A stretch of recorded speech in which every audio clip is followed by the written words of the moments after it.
Bismillahirrahmanirrahim. Alhamdulillah rabbil alamin wassalatu wassalamu ala asyrafil anbiya'i wal mursalin wa ala alihi wa sahbihi ajma'in. The respected Deputy Vice Chancellor of University Sultan Azlan Shah, Professor Datuk Dr. Wan Sabri Wan Yusof, Azman Ismail, and to all the attendees of the first Takaful conference organized by Takaful Academy, University Sultan Azlan Shah. Welcome. I'm very honored today to be here to share with you and some of my thoughts along the theme of the conference, the inclusivity, between inclusivity and exclusivity. And I'll bring forward some sharing about a topic that's close to my heart and also aligned to the conference. I think the topic that was given to me is the inclusivity of Takaful products introduced by Takaful. But before that, let me take a moment and introduce myself. For those who don't know me, my name is Wan Ahmad Najib bin Wan Ahmad Lutfi. I'm the Chief Strategy and Digital Distribution Officer of FWD Takaful Berhad. Been loving my time in the Takaful industry. Been with and going to be celebrating my 5th year with the FWD group in December this year.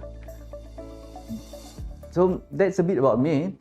And before we dive into the topic itself, let me just give you an introduction of who FWD Takaful is for those who don't know.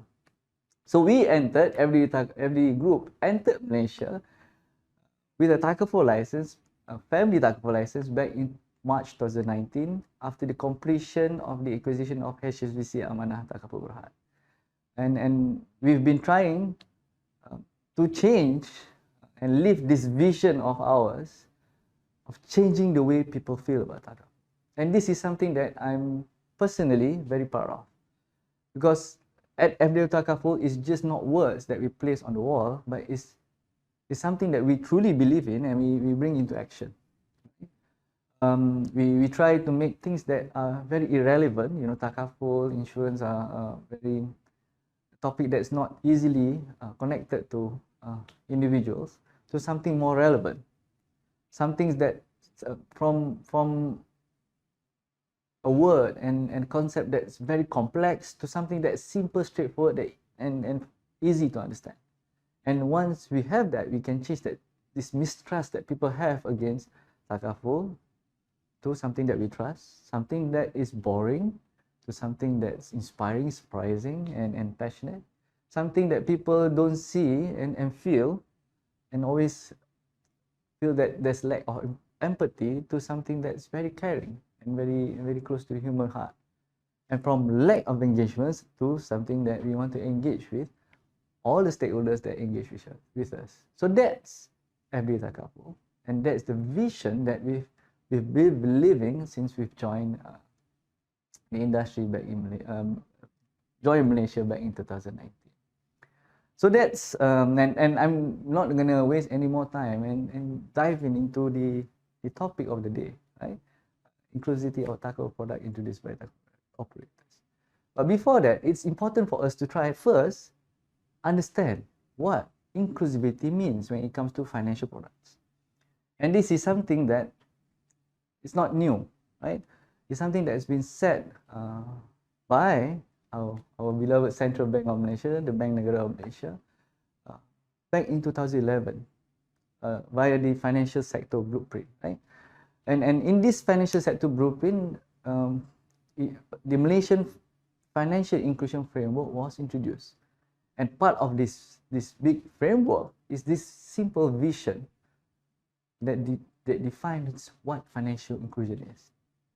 And as you can see, an inclusive financial system that best serves all members of society, including this keyword, the underserved, to have access to of quality, affordable, essential financial services to satisfy their needs towards shared prosperity. And I resonate with this a lot, and particularly in Islamic finance, when we talk about distribution of wealth, right? Something that Islamic finance champions. So in this context, I think in simple terms, you know, financial inclusion And when it goes down to inclusive Takaful, it's really ensuring that all these products, all our products that we offer as an industry gets out to everyone, regardless of who, where they come from, or how they are born with. And we jump in, so there's more than just a vision. So there's this whole framework that's defined in the Malaysian Financial Inclusion Framework, right? With the vision at the top, and with 4 desired outcomes: convenient accessibility. We want people to take up, be responsible when they take up these financial services and have that high satisfaction. And there's broad strategies to define of how we do it: channels, product and services, the infrastructure of the financial institution, and also ensuring that the underserved understands, right? So these are broad strategies that defines. And under that, there's 10 action points that was defined to achieve this vision. And I must applaud the central bank back in 2011 when they came up with this. And then, and if you look at the first broad strategy and action, leverage technology, based innovative channels, right? And then COVID hit, and we know that a lot of the underserved had to be digital literate to access the financial products. The upcoming of digital wallets and whatnot, e-payments and whatnot. So it was a bit very forward-looking in that sense. And under the second pillar, under the second broad strategy, specifically, there's this talk about introducing micro insurance and Takaful products. And if you look at all the other pillars and the last pillar about financial literacy and whatnot, so that's something that's very important when we talk about inclusivity products that we want to introduce, because we need to understand the spirit and objectives of why we're doing this and how we're going to achieve this. Because there's only a framework that's very structured to deliver this financial inclusion agenda, including Takaful. And again, coming back to a very important point, for everyone. Right? And we'll talk about this more as we go through the sharing that I'm doing today. And let's first, then before we go into, in any topic that I like to talk about, first and foremost, I like to set the context, right? Why, who, and what are we actually tackling, right? So where are Malaysians? So I'm going to pull out 2 very important bodies in Malaysia, most trusted in the financial industry, and some of those findings and reports that they captured in their reports that they produce, or documents that they produce. Firstly, from the very recent financial sector blueprint 2022 to 2026, and we look in there, there's talk about the Malaysian financial literacy standing. Good news is we're not that bad, right? Malaysian considered among all the other OECD countries, we are actually doing pretty good, right? Financial behavior very close to or even higher than average. Financial knowledge, there's still a gap that we can improve, and financial literacy score also not that bad and not too far from the average. But when you look at the financial capability gaps across several dimensions, we can see there's a big gap, especially when you look at 54% of Malaysians have financial buffers of less than 3 months if they lose their income. Right? This is something that tells that we don't have emergency funds, right? Across all the income brackets, and more importantly, as we go along this discussion, we will see that it's more apparent for the low income groups, right? And when we talk about this, there's also this 48% of not knowing the concept of risk diversification, right? And this tells you that they don't know the different types of financial products or solutions that can address different needs. And again, we talk about savings. Another very important, very critical regulatory body or in Malaysia, the Perbankan Insurance Deposit Malaysia (PIDM), they did a joint research with their behavioral insights team, I think from based out of UK, on why don't urban millennials encourage insure. Right, this report that they produced back in September 2021. And they categorized 3 main findings, right? The first one talks about lower income have higher present bias and lower insurance uptakes, right? It just shows that the lower income has lesser access or uptake on insurance product. And then second is really just talking about finding the right moments to trigger people of taking insurance. But the third one is also, again, people struggle around decisions on taking up insurance. Right? There's not enough guidance and whatnot.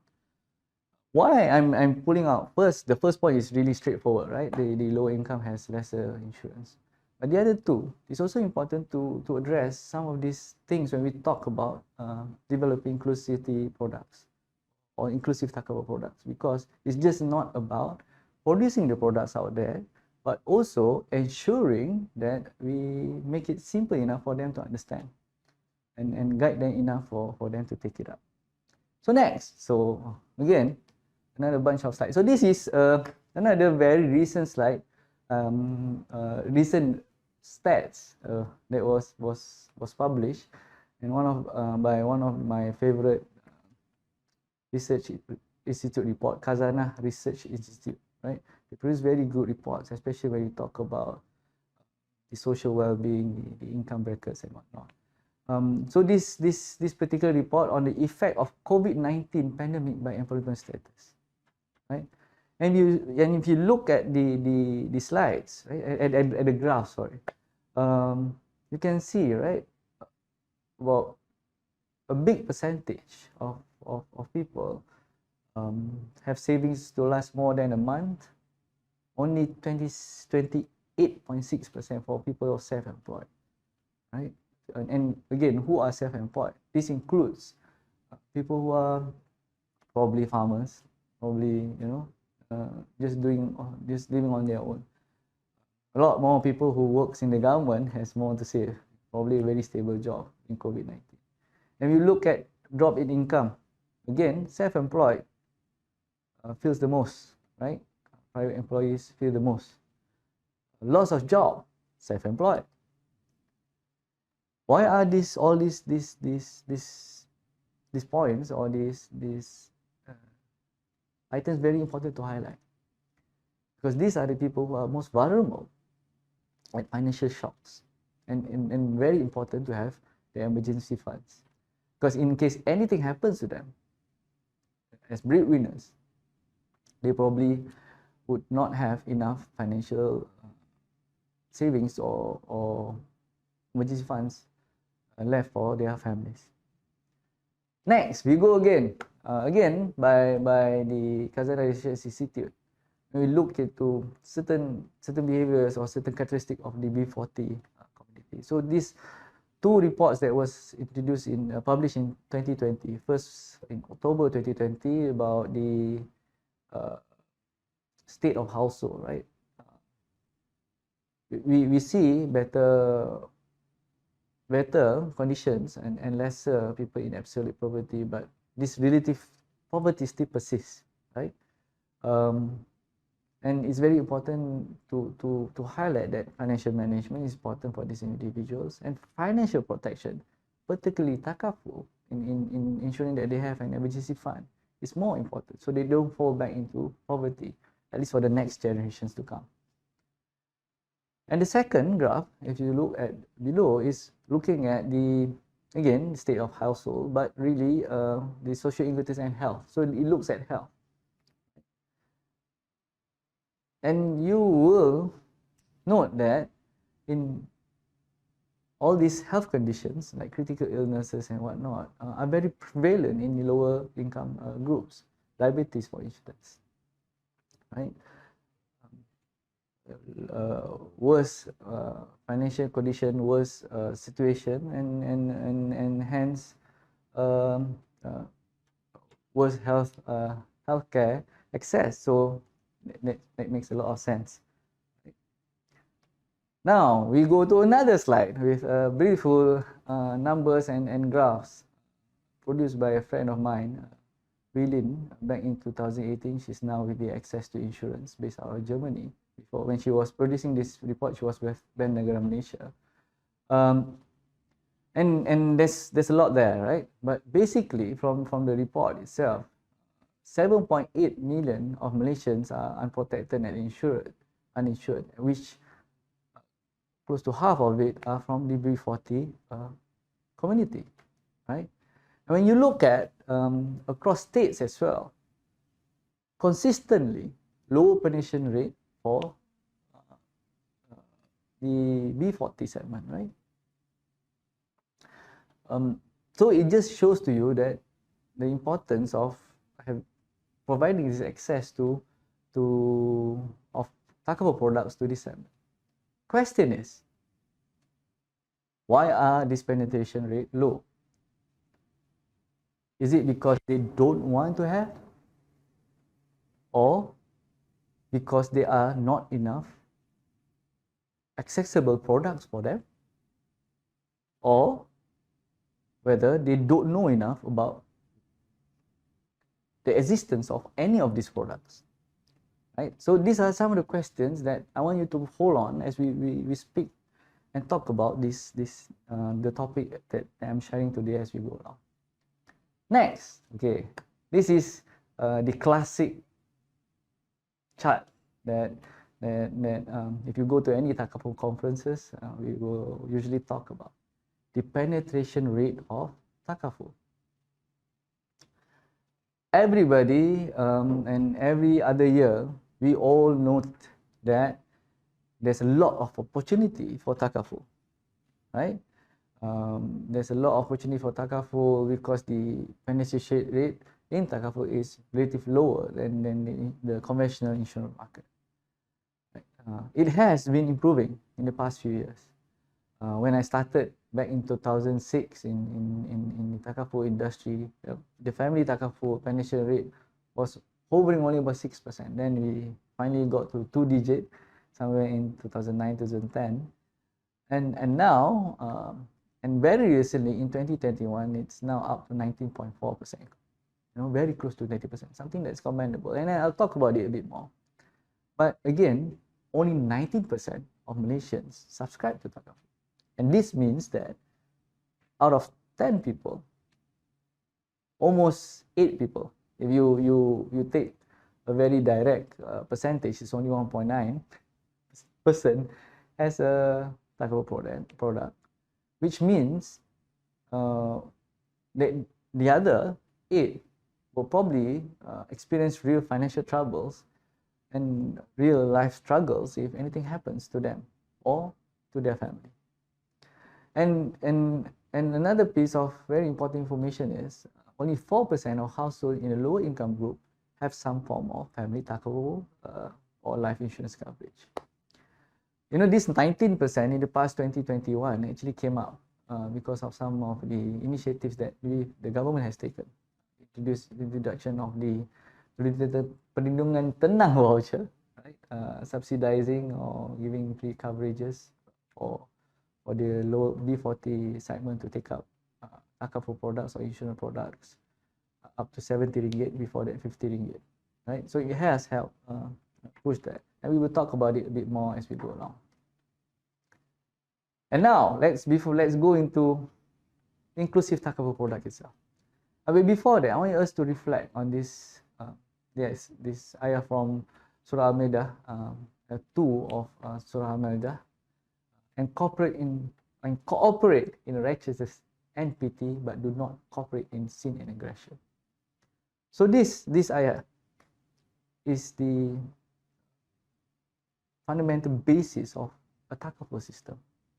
The concept of mutual assistance, the concept of ta'awun, that defines the tabaruk contract that we use in a Takaful system, right? And it's important for us to reflect on this beautiful ayah, because if we look at this, there's no mention in cooperating in righteousness and pity, and not doing bad to other people for specific groups of people. It's for everyone, right? And to me, that's a very important concept of inclusivity across whatever we do, and including Takaful.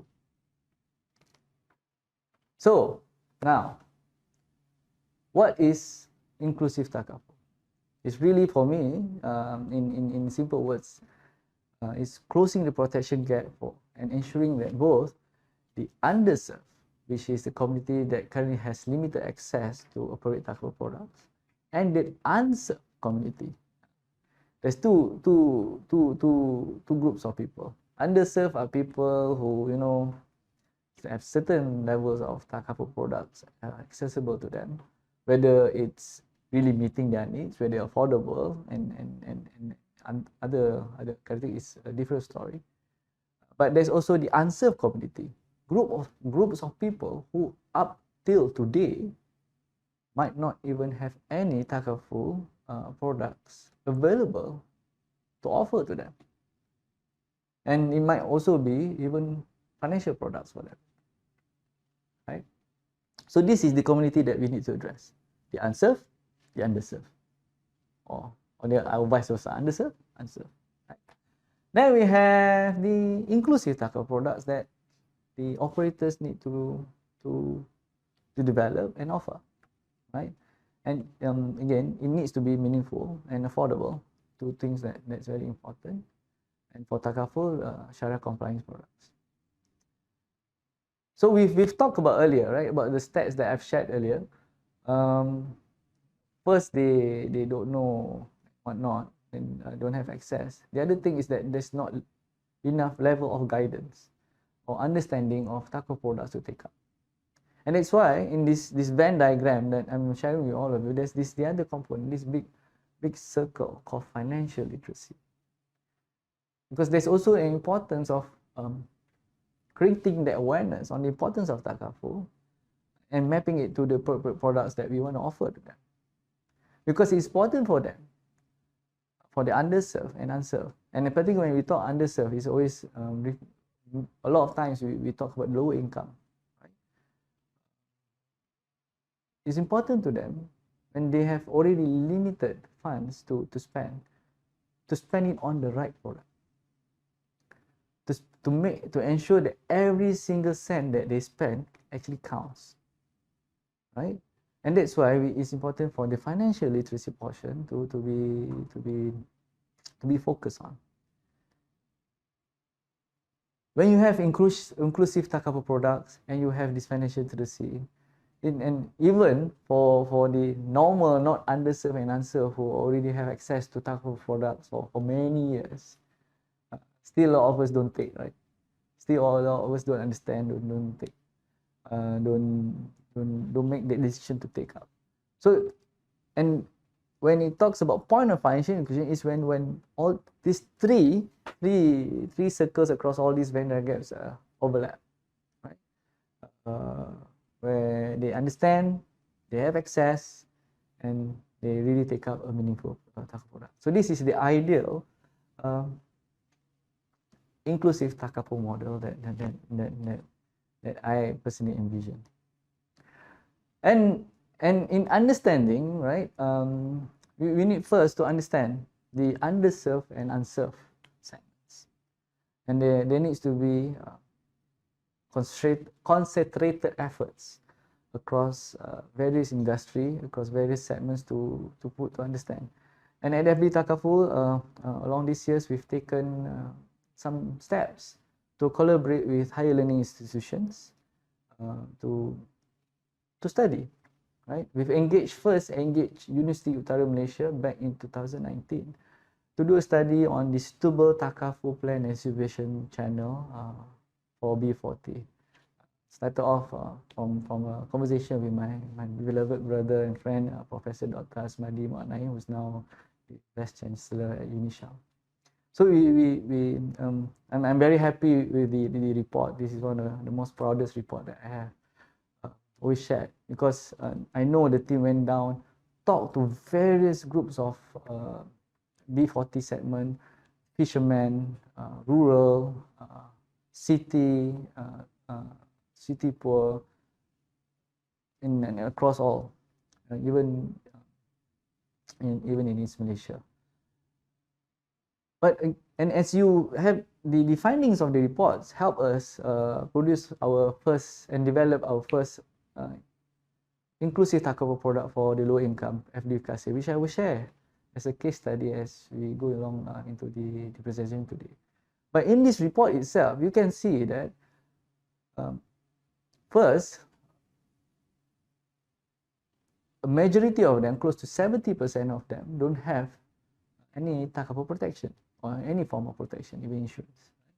But close to 60%, 58.7% of them have registered interest to actually have a Takaful protection for themselves, because they acknowledge, and if you go into the report, and then you can find it later at our website, some of the anecdotes that the respondents share, you know, I know it's important. If anything happens to me, I want my family protected.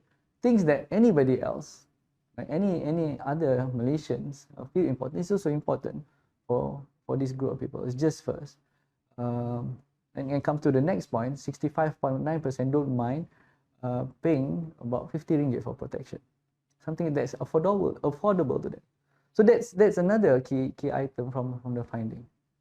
And they also know that if they pay less, they don't expect big amount of coverages. Again, 56.8%.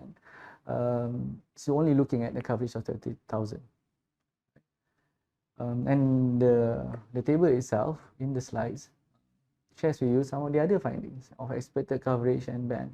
But the key point from this particular research that we got is that everyone, regardless who they are or what level of income one cares for their family, wants to have some form of financial protection, willing to pay a certain amount of money, and that commensurate to the amount of money paid. Because again, a 20,000 coverage might not mean might not cover a lot for a private sector worker in Kuala Lumpur, but 20,000 might mean a lot to someone even in Kuala Lumpur but living in the low cost flats, the PPRs. So that's one piece of understanding the underserved segment that we took. The second one that we also, again, looking at underserved segment. Then when you look at underserved segment, you want to understand people not just in the city but outside. So we engage University Sultan Zainal Abidin of Terengganu, UNIZA, to do a study on the rural market, right? And the findings are not too different from the first one, right? 66% are still not ready to take Takaful, but majority are still willing, a bit higher than the previous one, 50 ringgit, because it was very specific to low income. This one doesn't mean in rural only low income, 100 ringgit. Majority of them wants more than one Takaful coverage. They understand there are different needs that needs to be covered. In Malaysia still, they want to speak to someone, 61% agents. But again, this last, the point number 5, all the rural, 67% come from B40 segment, right? And 66% from the first one, 67, not too far. Probably something overlaps there. But again, consistent with the findings from the University of Utara Malaysia report, 64% are interested to know more about Takaful. Right? So I'm going to pause here before I go into the next segment to share, right, what some of the trends that we've observed as I was sharing when we talk about inclusivity Takaful products. As operators, as people, and also as anyone who is championing or advocating about inclusive Takaful products, who wants to introduce Takaful products, first we need to change our mindsets, put aside our biasness that this is a different group of people. Yes, there are certain characteristics, certain conditions that that they have to face. But in many instances, behavioral priorities are very similar to anyone else across any income bracket, across any geographical locations, across any gender, across any religion. And that's why we shouldn't be differentiating too much, except to address certain characteristics that need to be addressed. And we'll talk about it as we go along. Next, remember I mentioned there's underserved and unserved. And usually when we talk about inclusivity, a lot of focus is put on the lower income segment. Whereas in actual fact, there are more groups or communities of society that needs access. And one of the most prevalent one is the disabled segment. I'm very passionate about this because I have a teenage son now with autism. And for many years, I've been in the industry, more than 15 years now. I've been trying to champion and develop Takaful products for the disabled segment, because I know how difficult it is to get one, especially even for my son, even when working in the industry. And alhamdulillah, I'll share with you some of the products that we've managed to introduce at Takaful. But again, so we did a research with University Malaya to study, right? Again, developing a suitable product for disabled segments. And we have physical disabilities, visual disabilities, and whatnot. There's all these stats. And from the report, you know that there's just a lot of people that that are from different disabled communities with different needs, with different circumstances, that needs a little more study. But again, all of them and across all these disabilities have the interest for Takaful protection, but are in dire needs or shouting cry of help to have access to any, right? So that's a point. Then I'm also happy now, besides FD Takaful, there are a few other Takaful operators who has taken that step as well. Very recently, one of very close competitor, I know the CEO very well, which is Zafri, also introduced a Takaful product as well for the disabled segment. I've been sharing, we've been talking to a lot of universities, right? So this is, I think, one of the ways that very important way between the industry to collaborate with other institutions, particularly the higher learning institution, where we have all the brains there, right? And all the right resources to help us with researchers. Because we can't, you know, in developing, another point that I wanted to put forward, when we in developing inclusive Takaful products or any kind of products, financial inclusion, inclusive financial products, we need to understand, because if not, we'll just be full of ourselves, introducing products that might not address the needs of this segment. So we've talked about the low income, we talk about the rural, we've talked about disabled. So what else falls under underserved? High risk segments, right? Segments that before this might not have access to Takaful protection as well, right?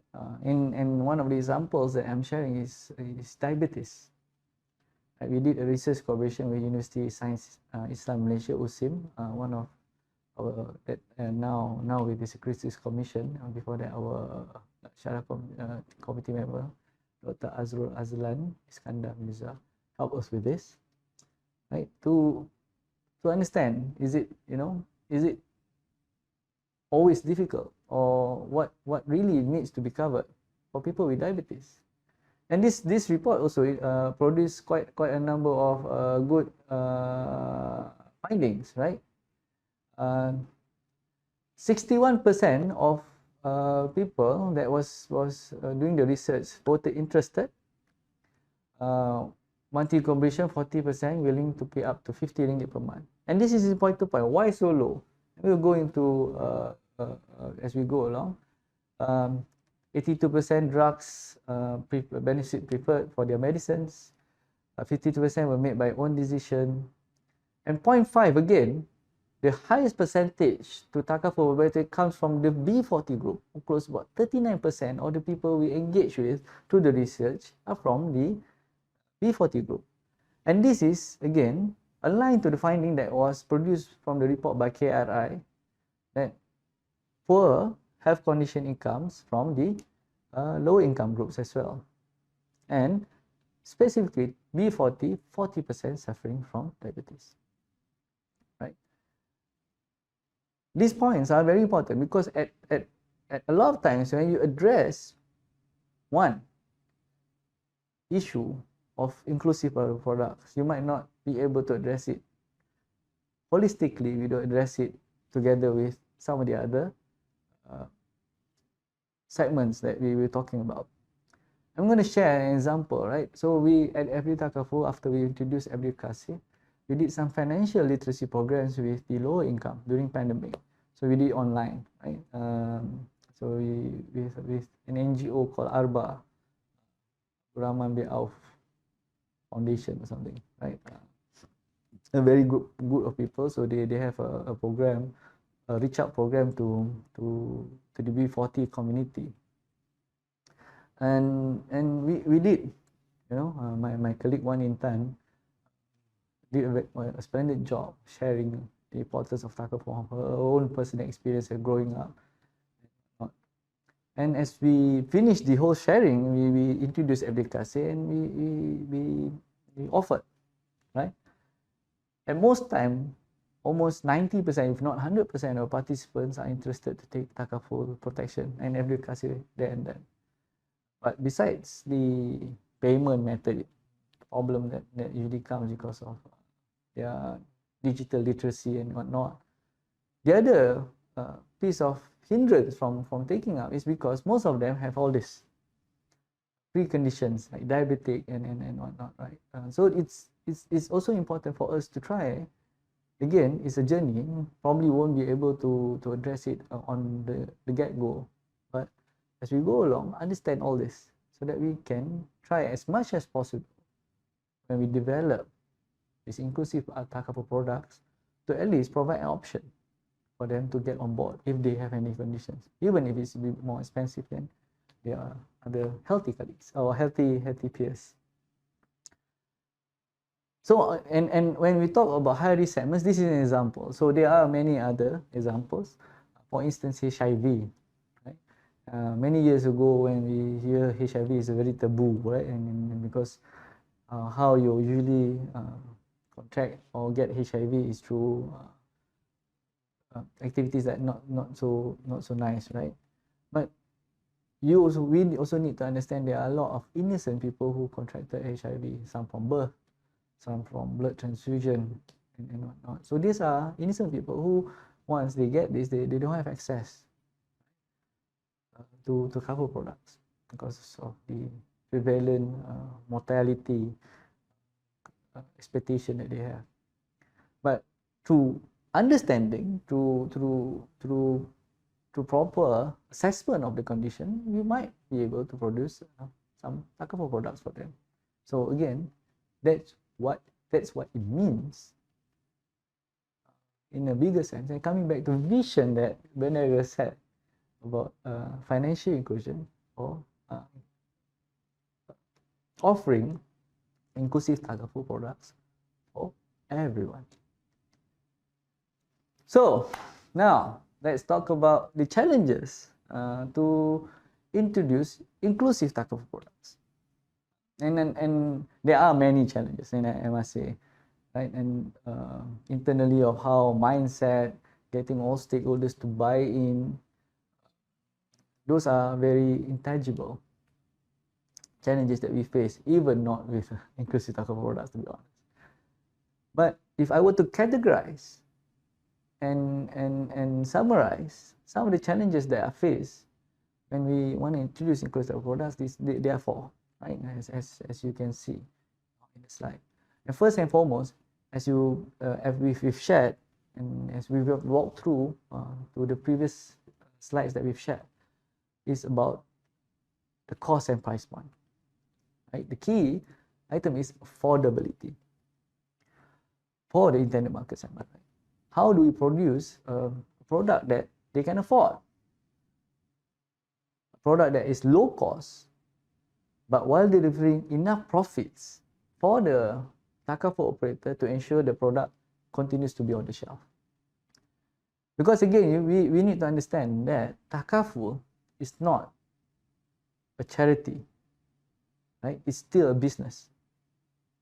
But it's a business based on the concept of ta'awun, based on the concept of wanting to help one another. Because between the participants, it's not a business, right? It's a type of concept. But the operator that needs to manage it, we need to ensure that we have enough money to pay people like me and my colleagues to produce this product and manage it, manage the funds in the right manner to ensure that everybody gets continuous protection. So that balance of producing that affordable product that everybody can access, but still enough income or profits to ensure that the operator can continue to operate and offer these products on the shelf. So that's the first challenge. And this is really the first wall that a lot of conversation between stakeholders needs to be overcome.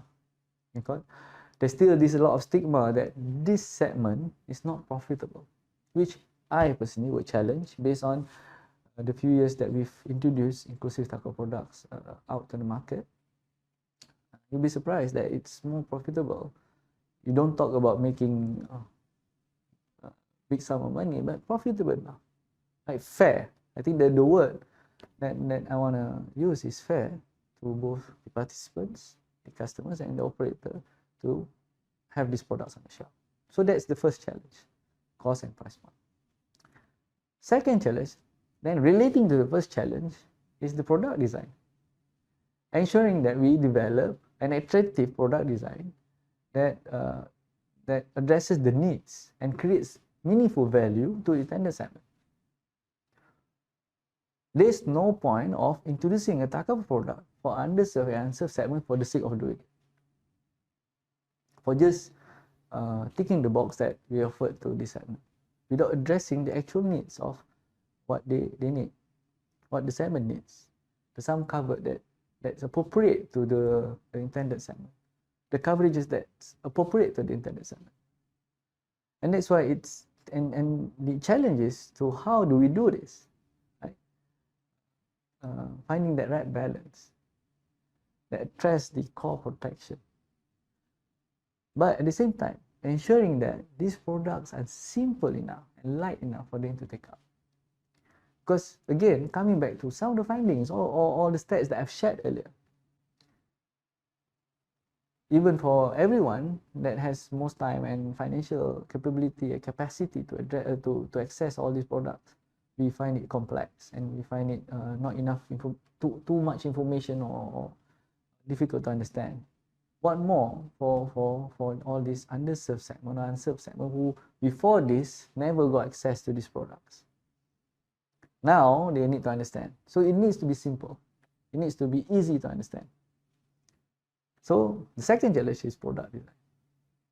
Now, third challenge. Now you have, okay, let's say we've managed to address a cheap product, and then a product design that addresses the needs, that covers all the ideal protection needs of the intended segment. Now, how do we get it out there?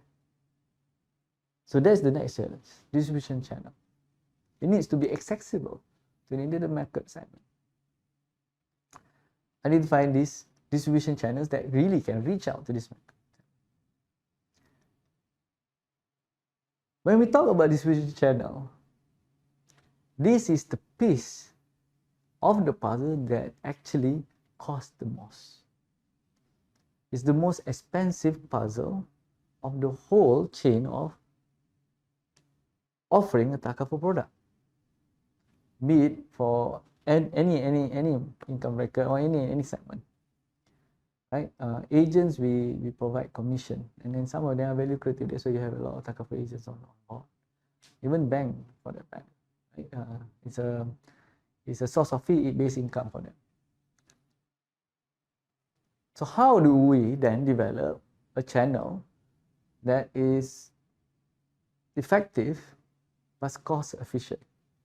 Because you want to address the first challenge, right? The first challenge of cost and price point. Right? And one of the most cost efficient way is to develop a product on a digital platform, because then you eliminate paper. Because imagine printing out 1,000 pieces of forms on on paper, sending it out to a village, for instance, to 1,000 families, and only getting back forms of maybe 100, right? How you lost 900 papers, right? Worth of how many ringgit? Let's say is a ringgit one, 900 ringgit of cost there. If you do a digital offering, then you don't have any paper cost, no printing cost. So give it just to illustrate an example.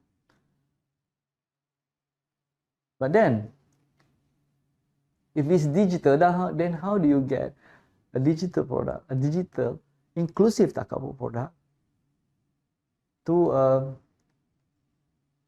paddy farmer, to a fisherman who just came back from the sea? So there's a lot of this argument that we have. And that's why in developing distribution channels, it needs to be addressed holistically, because you must address it to a certain extent digital to manage the cost efficient price point. But again, if you just do it digital just like that, it might not get out there. So you look at partnerships, you look at a lot of other things, right, to ensure that it actually gets there.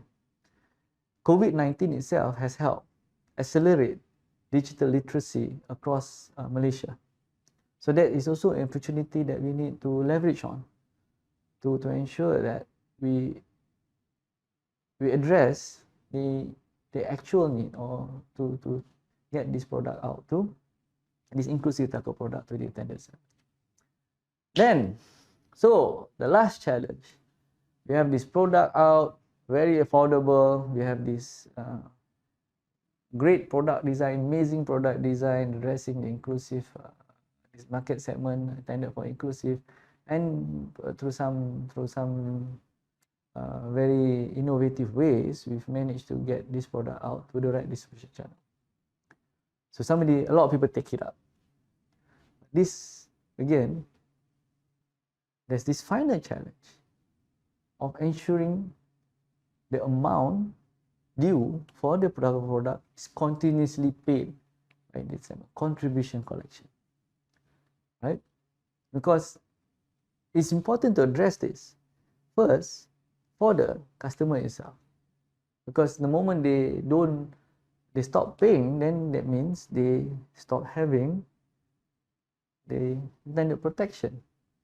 And again, misfortune, emergencies can happen anytime. It can happen a day after you decided not to pay, right? So it's very important we have the intention when we develop an inclusive Takaful product. That intention is to ensure the market, the underserved or unserved market we want to serve, actually gets the continuous Takaful protection that they deserve to. It's this responsibility of the operators to think about it, to create that awareness of them wanting to do and wanting to pay, right? Because it's also important to address the cost and price point item challenge that I mentioned, to ensure that enough profits are generated to sustain the product, right? And contribution collection is the key point. Just touching a bit of the inclusive Takaful product models in Malaysia, there's two models. First, free and self-paid. Free is really mainly targeted for the bottom B40, and self-paid for all the other segments, for all segments, bottom, up, middle, and whatnot. free, usually paid by the government. Some products out there are paid by CSR initiatives, by foundations that's set up by operators. You know, and in free models, risk funds seeded with large additional capital to ensure that it goes out and be paid out. Investment income to be generated to produce enough pools to pay, partially funded by customers. For CSR, you see a lot of riders out there that attracts people to buy and contribute to pay for all this.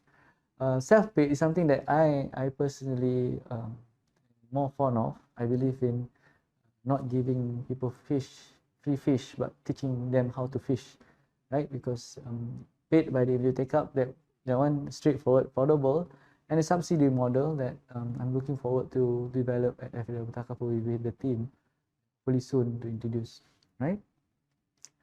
So I mentioned before that we have a product called FW Kasih, our first product for the lower income segment. Affordable, it's just RM2 a month for the younger generation, for a sum of 10,000 ringgit. Again, falling back to the research finding, 10,000 ringgit is something that they find sufficient if they pay low. Grassroots approach, language, Malay, accessible, again, online product, you can take it anywhere, everywhere. Again, addressing that challenge that I mentioned. You know, just online, who's going to take? So we go into distribution. Now we establish a lot of partnerships. Gig workers, for instance, we had a partnership with Food Panda before, offering the product for their riders, and the first claim that I can always remember until today paid is for one of their riders who passed away due to accident with a mother. The wife was expecting at 9 months. And he took the highest coverage, that coverage of 40,000 meant a lot for the wife, right, who was left behind. Eligibility defined for B40 again, but we make it very open. Instead of the 4,008 household income, we make it 5,000 individual income. Anybody with 5,000 individual income can take, and again, affordability. The B40 community, right? So this is a case study of what we develop and how we develop it. So, and again, Perlindungan Tenang is another guided and concept effort by Bank Negara Malaysia, introduced to address some of these the low income segment. So these are some of the initiatives taken to help push for the underserved and unserved or inclusive Takaful agenda. So Perlindungan Tenang has these 4 items, 4 characteristics: affordable, accessible, simple, easy to buy and claim. And very recently, with Perlindungan Tenang voucher, you can see there's all those products that are introduced by all the operators in the market. The Perlindungan voucher initiative funded by the government in across 2021 and 2022, first RM50 then RM75, give this push of awareness for the B40 segment to take up Takaful insurance products. Right?